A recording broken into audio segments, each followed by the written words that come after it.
Welcome, Tony. Arielle, great to be here. Thanks for having me. Very excited to talk to you. We were just talking off mic about a connection that we have, which is the Rhode Island connection. The Ocean State. Yes. Yes, indeed. I think there's a pride that comes with that Rhode Island heritage, right? I would agree. I think there's just only maybe just over 1 million people in the whole state. I mean, Rhode Island is about the size of LA County. You know what I mean? Exactly. So the fact that when you hear that, you go, oh my God, Rhode Island, it's rare. Yes. Yeah, there's like a A lot of camaraderie. people from New York. Yeah. You know what I mean? There's a lot of folks who come out here west. Yeah. But us Rhode Islanders, we kind of stick to our roots a little bit. I didn't. I had to leave in 1980. Yeah, I wanted to ask you, what brought you out here initially?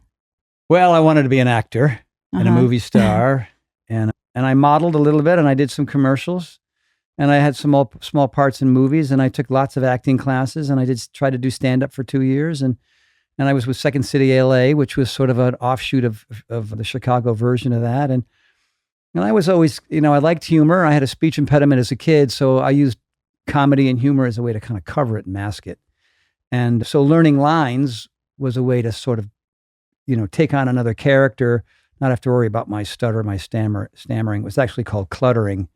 I just talked too fast, and the words would pile up. So I was an insecure little kid. But yeah, so I just wanted to get as far away from there, where all those kind of brutal memories were, and start fresh. And that's kind of what California was for me initially. And can we disclose your age? Well, yeah. Everyone sure, watching, he's 65, right? I'm 65. I turned 65 and a half now. Amazing. Yeah. So my listeners are very into beauty and aging and all of that. Well, yes. hold on, let me So we need to go know. on. We need to know. I mean, obviously you've led a very healthy lifestyle, but I think that obviously it's more than just the aesthetic part of it, So what are your kind of aging, pro-aging, if you will, instead of anti-aging practices that you've maintained in your life? Initially when I came out here, when I wanted to be an actor, it was all because I had an agent, and the agent said, hey, you look kind of skinny and fat at the same time. Those were not ways to get a gig. So I just got in the gym, I just got in the gym and I started doing everything. I mean, initially it was weightlifting and cardio, kind of like where a lot of people are still stuck now. Not that there's anything wrong with that, of course. And the diet thing wasn't wired yet. I was still living on hot dogs and double cheese chimichangas and whatever else I could get my hands on because I was poor. But I was also young. And so there was the aesthetic change that was happening based on my ego and my need to meet women. Really, that was the main reason. Thinking, well, it turns out that they like a good personality and a decent income and a purpose. And they like niceness and kindness and thoughtfulness and civility too. And I had bits of that because my mother trained me well. But then, eventually the diet began to shift. I began to know, I don't have a degree in endocrinology or nutrition or anything, but I just, I hung around with the right kind of people, and they shared their ideas. I'm full blown vegan now, and I've messed with vegan back and forth for several years. That's, I think, certainly part of why I look and feel younger than I am, because the inflammation is way down. The omnivore thing just didn't work for me, but I needed to make sure that I was getting the right sources of protein so that I could maintain my muscle mass and be able to, do the things that I like to do physically. And then there was a mindfulness component that came in just after I got sick in 2017. I got Ramsay-Hunt syndrome, which is basically shingles in your brain.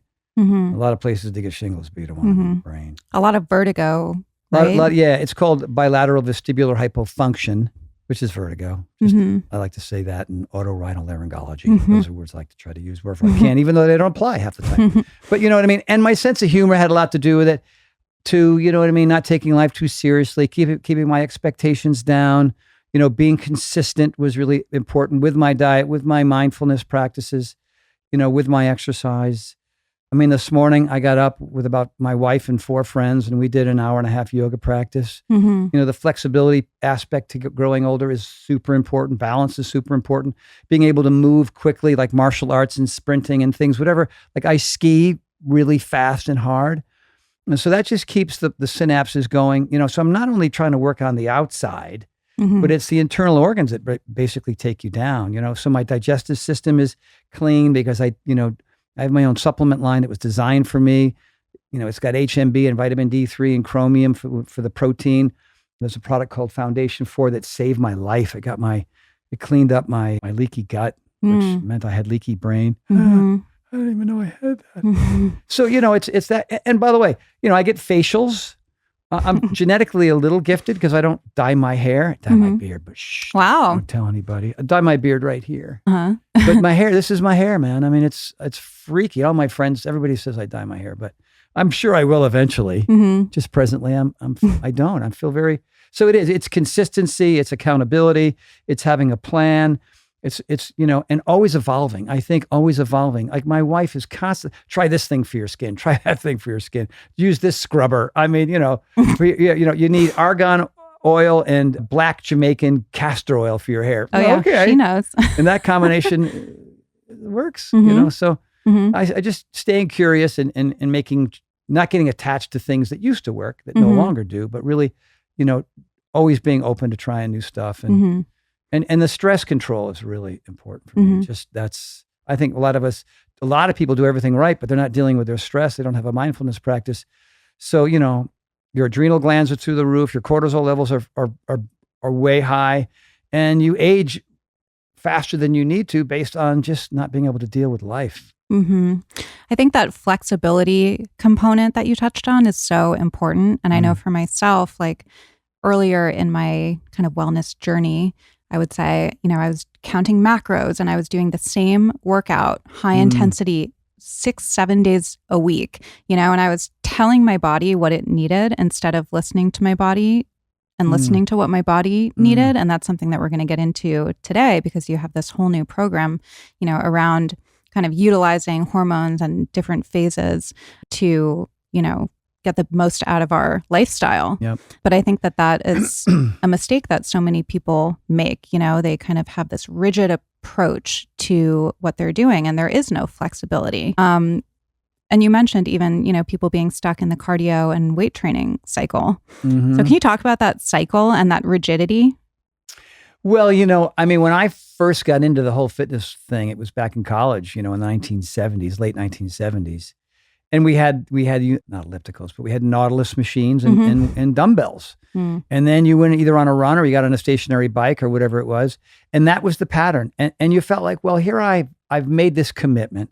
I'm doing something that's healthy for me, based on the science at the time or whatever the basic thought of the time was. You did cardio for X. Some people thought it was important for weight loss. Other people were doing it for, heart, lung, and leg health or whatever, which is kind of the reason why I do it now. And then you were just doing some kind of hypertrophy / resistance / body weight exercises to shape your body a certain way. And that's great. And those two things are fabulous. And there's still, though, a lot of programs that have just that. You know what I mean? They're just bodybuilding routines, or they're just body weight routines, or they're just some sort of pure sweat stuff. And it's infinitely better than doing nothing. But, as we've evolved in this industry, we understand that martial arts is probably a key thing to add to it because there's all that hand-eye coordination and that speed, like learning these patterns of, jab, hook, uppercut, down strike, sprawl. I mean, there's so many cool ways to use the human body, which, we called it muscle confusion when we made P90X, which was just a made-up term. When I was training Billy Idol, he used to call me Muscle Confucius. Whatever. And just because I'm trying to avoid the boredom and the injuries and the plateaus that come from doing the same basic things over and over again. So, congratulations. Good for you. You're doing your cardio. You're doing resistance. Now what else are you going to add? Like where are you going to get your balance component? Where are you going to get your flexibility component? Where are you going to learn to move quicker than you would? Because as we get older, our balance goes to hell, our range of motion goes to hell, and our ability to move quickly. Most people will never run fast after the age of 35. I just saw something about that the other day. I think it was New York Times. Nobody will sprint. Nobody will. We stopped sprinting at 35. Yeah. So I stopped at 2020. Arielle, it's time to get back on the track. I know. All right, I'll bring you out to UCLA and we'll run around. And so now I'll run. I'll walk for 30 steps and then I'll jog for 80 and then I'll sprint for 30. And that's kind of the pattern that really seems to work for me. I think I used to go to the track and just do like a 45-minute warm up and I would do sprinting where I was running at 75 to 85% of my max. Because if you the human body, if you're pushing it too hard, the hamstrings will say good night. And so it really is, it's getting past the standard cardio and resistance and getting to some new categories that are maybe more athletic based, maybe more skill based, maybe forcing you to get outside of your comfort zone some more, which which makes you more well-rounded. It makes for a better looking body anyway, right? So you kind of get the aesthetic thing you want in the first place. But then again, you're achieving so much more because you're adding all that variety. What is the ideal breakdown, if you could come up with one? Or is it just different for everybody? I think it's different for everybody. I mean, if you're like a 25-year-old ex-gymnast, right, and you're single and you got no kids, you got a different idea than maybe a mom who's 45 who's got teenage kids who's just trying to get back in shape again. But if you look at, if you look at P90X, 12 workouts, right? I mean, all one very different from the other, and all shapes and sizes and ages and sexes were doing it, and all getting really, really good results. And if you look at the thing that we're probably going to talk about now, Power Sync 60, which is designed for both men and women, but we created something specific for gals so that they could get the results that they wanted, because what happens to a lot of women is they fall under the original pattern that you had. And look, if you're not coordinated and you're not athletic and you have a very low pain threshold and your life is really hectic and you can't be consistent, then P90X became, I think, very frustrating for a lot of women who really, I mean, there was those few, like this woman, Kathy McDonald, mother of 3, in her late 30s, early 40s, got through that program and lost 125 pounds. You know what I mean? So a lot of it has to do with what your mindset is, what your goals are, how good you are at sort of achieving those goals and getting after those types of things. But what we've discovered with Power Sync 60, and probably getting ahead of myself here, but we had two test groups, one with slightly under 100 people and one with slightly over 100 people. We had women in their late 60s and 70s who were losing more weight than they had planned to because of the way we set the pattern up, the schedules. Like the men, you got testosterone, ready? Use it or lose it. Okay. Yeah. Ready, set, go. Here's your calendar, go. Yeah. But for women, like, oh, okay, you're premenopausal, you're postmenopausal, you're perimenopausal. So you've got your testosterone, your estrogen, and your proestrogen. So depending on where you are, your age and everything else, your pattern is completely different than the men's. And women get more than one calendar because of their age and different stages of their cycle. And so these women were getting, off the chart results, and there were tears in their eyes. We get on these Zoom calls and you go, finally, and without Dr. Mindy Pelz, this would have never happened. I mean, I could only take so much credit. I'd listen to her and we had lots of conversations, but we met on a mastermind call, kind of like what we're doing now. 9 months later, we were shooting it. Wow. Because I thought, oh my God, this is the P90X for women for the first time. Yeah. And now here we are, we're in the throes of it, and we've launched it, and it's our number one program on the platform, because women are like, oh, okay, a stop option at 15 minutes. You mean I don't have to do the full 15 minutes? No. I want you to show up, do the best you can, and if you get to the 15-minute mark, you can keep going or not. And so what typically happens is they get to the 15-minute stop option, and usually there's even 2 and 3 of them, depending on the length of the workout. And they just feel like they're showing up more. They feel like they're less beat up. They feel like they're recovering more, because there's a very important mindfulness component. There's a yoga sequence in there, a short one. There's a stretch routine that does this breath work that I think is one of the most state-of-the-art things that I have to give my friend Michael Bradley credit for that one, because he's in that one, and we co-created that because he's only got like 15 breath certifications. Yeah. You know what I mean? Like, wow, get the best of the best and have him help you create something that really works for gals. And so, yeah, it's been a fun journey to see how that's worked for people. Yeah, I think it's amazing. You've talked about using your body's rhythms, right? Or aligning with your body's rhythms for the ultimate results. And I was even saying when I came here, I'm like, I'm so tired. I'm in the week before my period. I'm not sleeping. I have anxiety. My energy is like all over the place. And I feel like really we haven't been having conversations about that until just the last couple years, and there weren't any programs for that. And it was very much just like what I was saying before, like you just do the same thing day in, day out. And, as a woman, and I'm sure all the women listening, like the fluctuations throughout the month can be pretty extreme. Like I was just saying to a friend the other day, I feel so different the week before my period. And I'm always like, what is happening to my body? What is wrong with me? Oh my God. And then I get my period and I'm like, oh yeah. You'd think after like 25 years, I would remember, but no. Here's that's so important that you bring that up, because forget about men. Most men, even men that are married and in relationships, are relatively clueless about what women are going through from week to week. They have no idea. And they just assume like, well, honey, what's wrong with you? You have a completely different hormonal makeup than men have. And so what this program has done, it's waken a lot of men up to what's really going on. And also like, look at you, like, why am I dealing with those? Oh yeah, it just is what it is. That's how you're able to make human beings.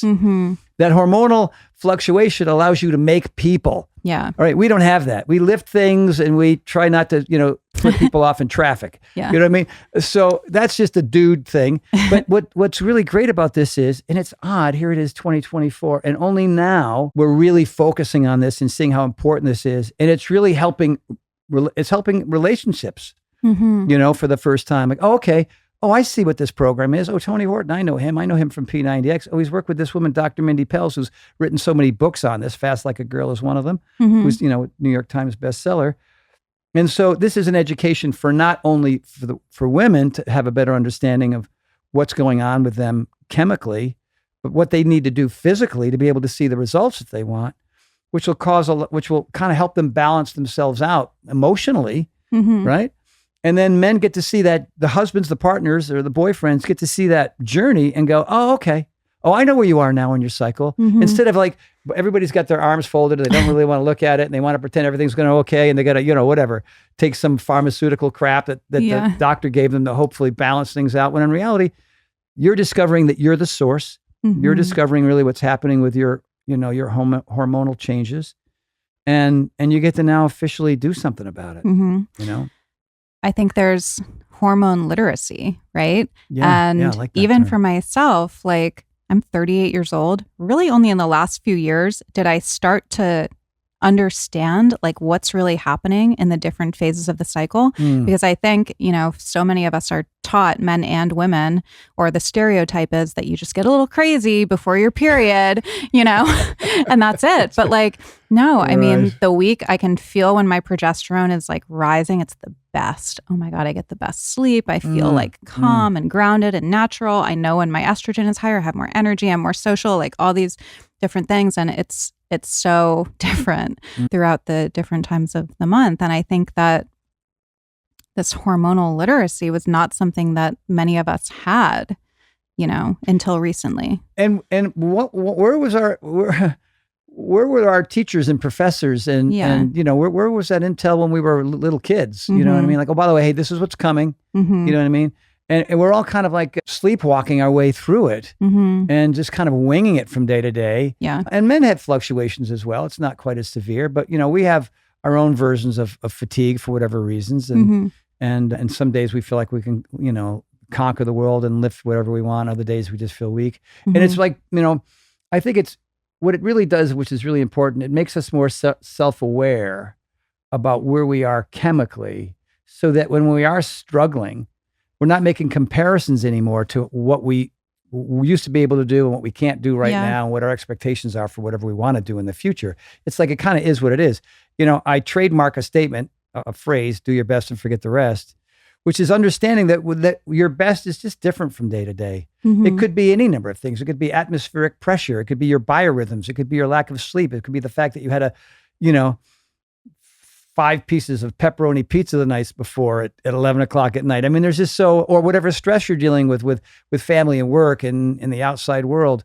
I mean, even the simple act of all these rainstorms we've been having in California, like all the stress that brings, and mudslides and traffic accidents, and there's sort of a general energy. We're all connected. We think we're these individual little beings, but I mean, norepinephrine, dopamine, serotonin, brain-derived neurotropic factor, BDNF, these things are all either coming or going inside of your noggin, and they're affecting your mood and your attitude and your ability to either be patient or frustrated.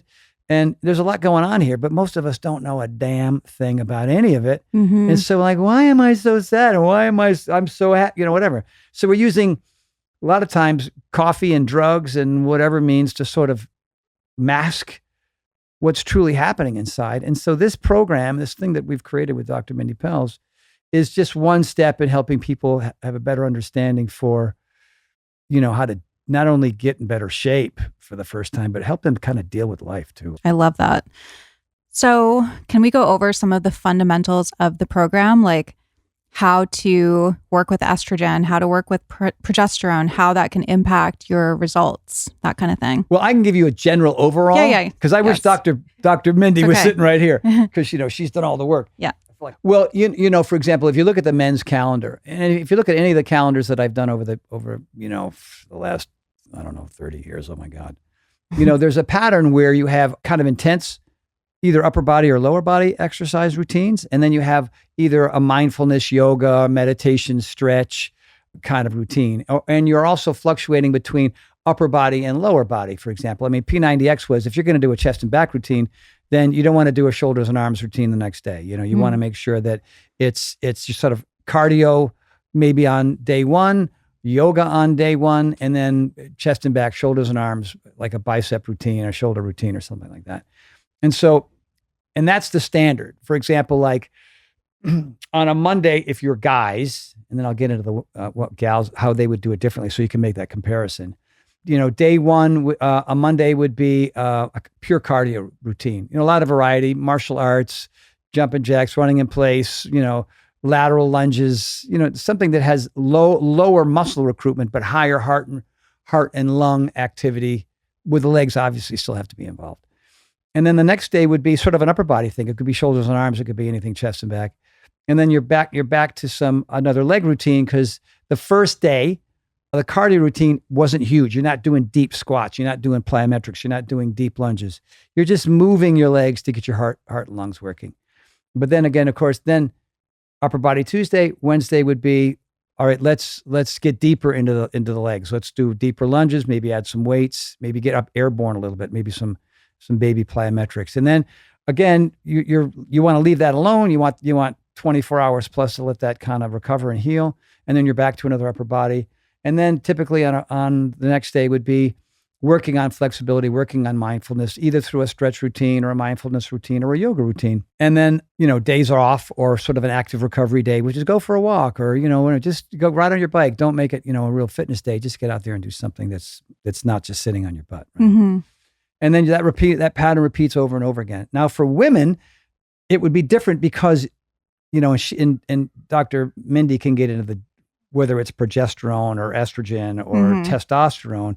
Women have these 2 and 3 day chunks where they're really getting after it, like upper body, lower body, a lot of resistance, right? And then they have 4 and 5 day periods where it's super mellow. All right. So because a lot of gals, based on the chemical fluctuations, aren't recovering fast enough because of what's going on inside of you chemically, right? Yeah. You're just not allowed to. So that upper body, lower body cardio, upper body, lower body thing is kicking your ass.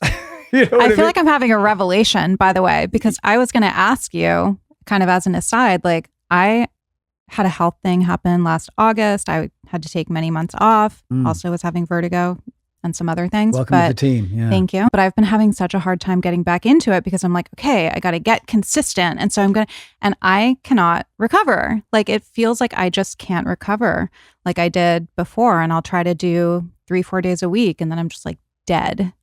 So because you're probably going back to your old training techniques. Yeah. Yeah. And now that you're more aware, this is an important conversation that you and I are having, not only for yourself, but obviously your listeners as well, is that you'll the pattern. And by the way, there's not one and not two, but even 3 calendars. One of the calendars for women is a moon calendar, purely based on gravitational pull and where you are and how your cycle syncs up with the moon phases. It's kind of incredible. So you get on the website, you look around, you answer some questions. We have our customer service folks can get on there and say, okay, well, how old are you and what's your cycle and what's happening? Tell me a little bit about your past and why you're not recovering. And they can get you lined up with whatever calendar. Also, too, is you're probably type A lot like me, is so that like you've probably never been used to just stopping your workout smack in the middle or a quarter of the way through it, because you feel like I'm not going to get everything I need to get out of it if I don't do this whole thing, if I don't attack this routine from point A to point Z. And we're going to say, hey, look, here's your stop option at the 15-minute mark. Here's another one at the 35-minute mark. You have to make a decision, and you can. It's easy to check in. I'm exhausted today. I can't even believe I'm here. Yeah. That probably means that your mindset is, I'm stopping at the first stop option. At the first stop option, you'll go, I feel a little bit better now. I feel a little bit more. I feel like a little less stiff. I feel like I have a little bit more energy. Now you have to make a decision as to whether you want to continue on or not. And it's going to be hard for you to just I think I'm just going to stop right here. Because what that's going to mean is you haven't broken down the muscle as much for as long. Like the time under tension has been shortened, which means your body's obviously going to recover from that. Like I was skiing for 6 weeks in Jackson Hole, and I brought my friends in. There's a small group showed up, and I said, hey, look, I haven't done this in 6 weeks, and you haven't done it with me in 6 weeks. We're going to cut this workout in half. And nobody had a problem with that. And we were all pretty damn sore. Like here I am today sitting here going, oh my gosh. That's why we did yoga this morning. But if I had just said, I'm going to go all the way, I'm going to do the whole hour plus, I wouldn't even be able to walk here. I would have needed a wheelchair to get into this room. And so it's just being smart. And none of us are getting younger. We're all getting older. So the recovery time is longer anyway. And then you have to also look at, when you're looking at one of these Power Sync 60 routines, you're going to see me. I'm leading the workouts. There's not only going to be 1, 2, or 3, or 4 cast members. You're going to have 4 different options, 4 different ways to do one exercise all the way through an entire routine. Wow. Right? So you have your stop options and you have your options when it comes to intensity. So it's kind of a win-win-win all the way across the board. So that's going to be a big shift for you. Yeah. But you'll end up being more consistent, all right, in the end. And that's the most important thing. You're doing your best and not focusing on what you used to do, but what you now have learned to make sure that you can recover faster, have better results, and not be wasted all the time. I feel like there is maybe a misconception that if you're not sore and you're not like dying after the workout, that it wasn't effective. And I hear that from my audience a lot, who are, they'll say, do you really like doing like yoga or Pilates? Because I feel like I do it, but I'm not that sore, so I don't feel like I'm getting a good workout. Is there truth to that? It's a great question. Yeah. Okay. Answer it. I was going to keep going, but. Well, common sense says that if your joints are sore, knees, shoulders, ankles, wherever, elbows, wrists, then you've trained too hard, or you're not hydrated, or you're not getting enough recovery time, or you're not using your foam roller, or you don't, like there's hundreds of ways there's mindfulness practices and there's recovery practices. They're similar, but they're also different. Like just sitting and doing breath work or meditation is one form.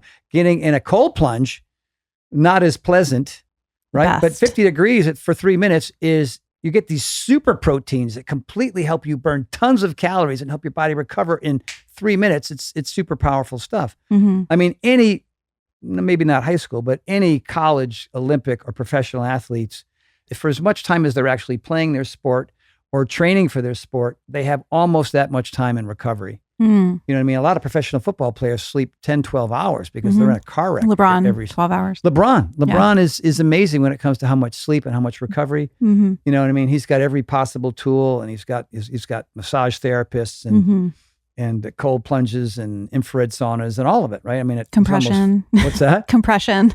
Yeah, always in his compression boots. I have those as well. The short answer is it's good to be sore some of the time. Okay.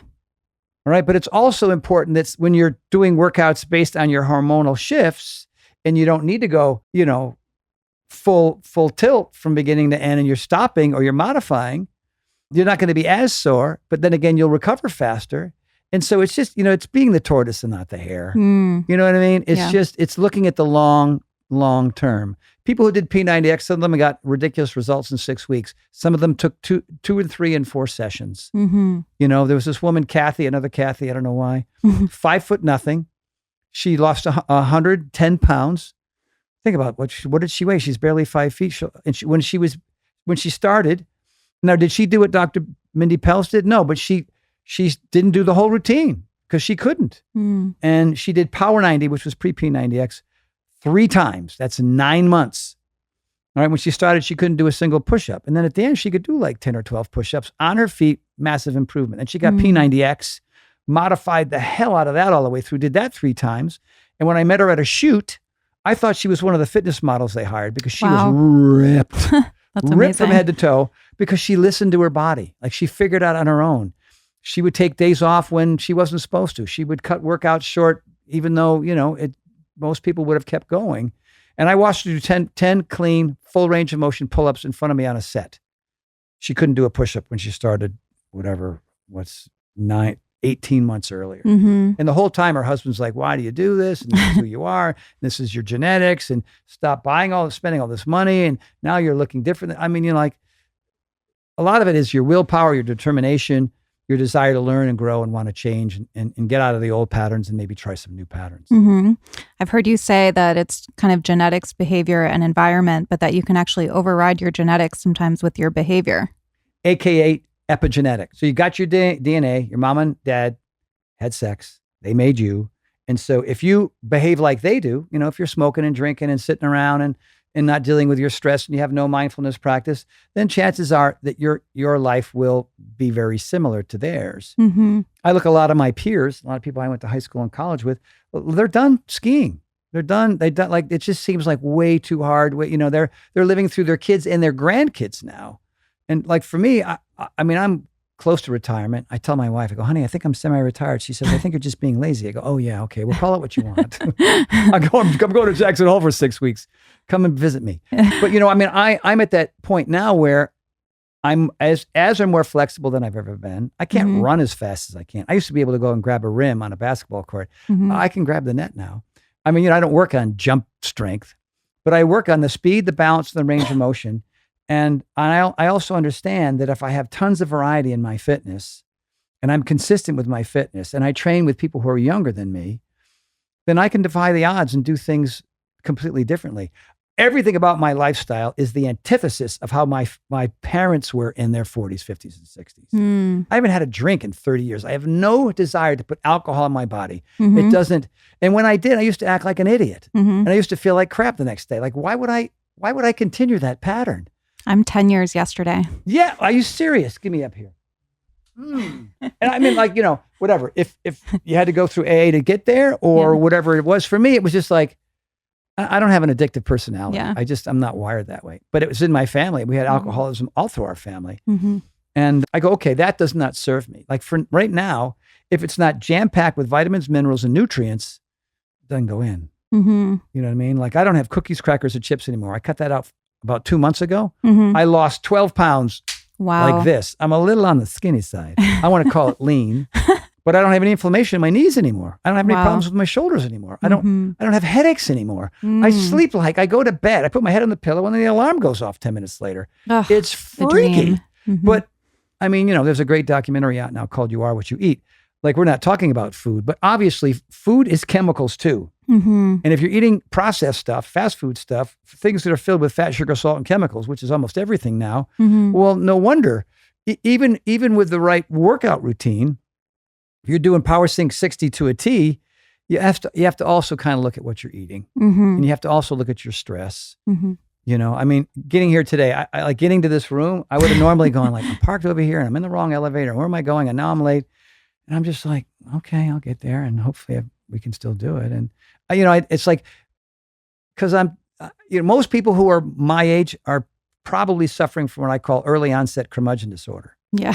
And then early onset curmudgeon disorder turns into chronic curmudgeon disorder. And then you get terminal curmudgeon disorder and they're just like, get off my lawn. And I don't want to be that guy. I want to be open-minded and upbeat and civil and loving and caring. And I want to be the best husband I can possibly be to my gal because I love her to death. And I want to do the opposite of what other people are doing when they just, they get to a certain age and their dive bombing. Wheels come off. Their wheels come off. Yeah. Okay. I have another question since you touched on inflammation. And this is just, I'm thinking of messages that I get a lot. And when I've had other people in the fitness industry on and I do Q&As, I always get this question. So a lot of women, and this could be tied to the hormones, feel like if they work out or they work out consistently, they feel like they're inflamed. They feel like they get puffy. They feel like they get bloated.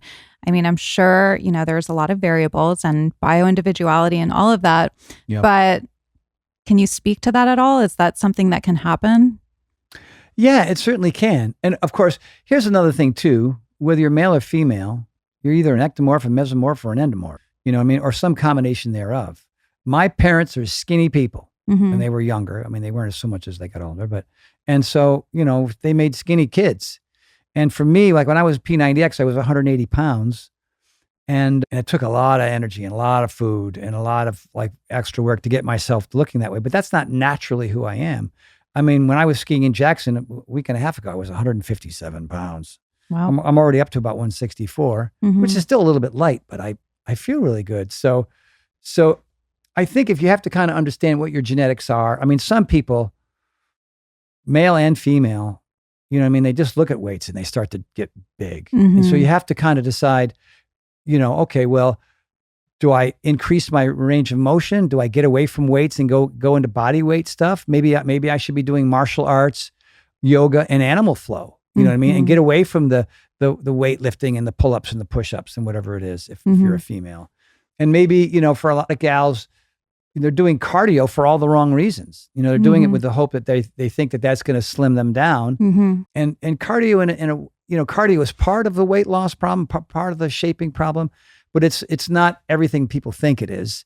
It's really for heart and lung health, for longevity. It's for, you know, oxygen in, carbon dioxide out. It's really for cleansing, you know, all your internal organs and your digestive system. And it's super important that way, just for, you know, again, like I said, for your heart to function well, for your lungs to be able to deal with diseases that are flying around all over the place, COVID and the flu and what's it called? RSV. RSV. Yeah. Right. So you just want to be, that's immune system strengthening.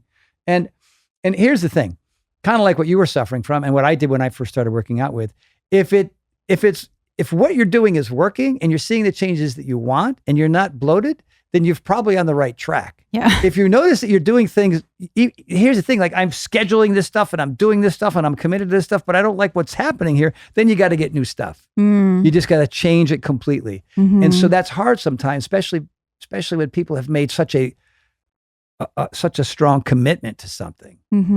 And you don't want to get all caught up in trends. You know what I mean? You want to, and that takes a lot of experimentation. It takes a lot of time, especially, oh, here I am, I'm doing all these things, but I don't like the results. Now I have to start over again. Yeah, you got to kind of do. But I would say more body weight, more stuff that works on balance, more stuff that works on flexibility, more stuff that works on range of motion. That's going to give, and still hard routines. I mean, you know, some of them are going to be maybe more passive than others, so your recovery time is shorter. But when you get into sort of like I'm skiing a lot and I'm not lifting as much. That's how I I have like a 90 pack right now. You know what I mean? Like at 65. Yeah. And I mean, I have nothing on the sides. You know what I mean? I gather a lot of fat in my chest. I don't know if that's but whatever. And like my pecs have never been so flat and terrific. You know what I mean? Because I changed the pattern. Yeah. I got away from just heavy lifting with my buddies in the gym and I just skied and shoveled snow. I mean, you know, it wasn't even scheduled. It just sort of happened naturally, purely because I made that change. Yeah. Amazing. You mentioned things like cold plunge, and we're talking a lot about mindfulness and these kind of, you know, supplemental things that we can do. Is there any other wellness kind of practice or hack or anything that you really like right now? If you're dealing with stress or anxiety or sadness or depression, or you feel like you're not in the moment and you're not present, which is kind of like the goal. Everybody. What's that? Everybody. Like right now, this conversation, I'm very much in the moment. I'm very present. I'm not thinking about taxes or traffic or having to go to the tailor later. You know what I mean? I'm just thinking about our conversation. Like I'm making that a priority because you're asking important questions. And I've been around 100 years, so I have some answers that might be helping some people. Right. But a lot of people aren't there. They're stuck in the past and they're off in the future. So, and that's usually as a result of not dealing with the day-to-day angst that happens in our lives. So I would say the ultimate hack is what are your 10 recovery / mindfulness practices? Now, recovery practice, I mean, maybe you want 10 and 10. I have a Theragun. I have an infrared sauna. I have a cold plunge. I have a rumble roller. I have a physical therapist. I have a masseuse. I mean, you know, that's my recovery stuff. But my mindfulness practices are going out in the yard and just trimming little flowers. I love messing with my succulents in the yard. I love petting and hanging out with my dog, Charlie, who's just the biggest love in the world. He's this perfect little animal. He looks at me. I'm sitting and watching TV, puts his head on my lap. Like, how do I think about, you know what I mean? Like, reading is one, listening to music. Like if you're ever down, do you have favorite music? Turn it on. Like these people that are really sad and freaked out or whatever. I mean, and they're sitting in silence and letting their mind do all turn on the Zeppelin. Scrolling. Turn on the Coldplay. Turn on the whatever it is that helps you.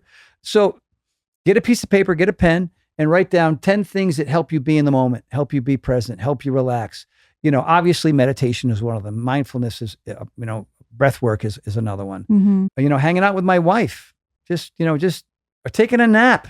Take a damn fighter nap. Don't make it more than 15 minutes because you're going to wake up not know even what day it is. Mm-hmm. You know what I mean? You don't want your circadian cycle to get all out of whack. You want to make sure that you're using that 15 minutes as a recovery time.